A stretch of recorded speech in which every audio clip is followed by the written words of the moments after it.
相信好多新手爸爸啊媽媽咁啊已經聽過啦，叫做百日關。咁啊就係初生嬰兒出世之後100日之內咧，魂魄係未穩嘅，咁啊陽氣咧唔係太夠，咁啊好容易咧俾出邊嘅一啲奇離古怪去搞親嘅嚇，咁啊所以咧就要盡量留喺屋企，避免見一啲生剖人，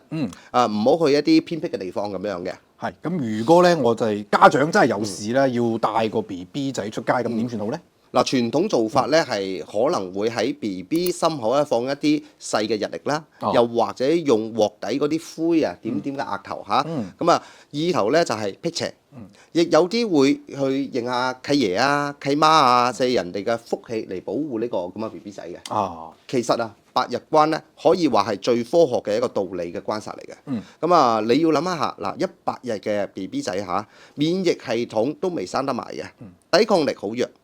古人雖然啊唔知咩係病毒細菌，但佢哋通過觀察發現，成日帶啲嬰兒出街，尤其係去人多或者風唔好嘅地方啦嚇，個細路好容易病，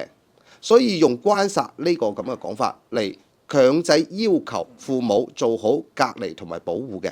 咁啊，本質上係一種好先進嘅公共衛生同育兒嘅一個理念嚟嘅。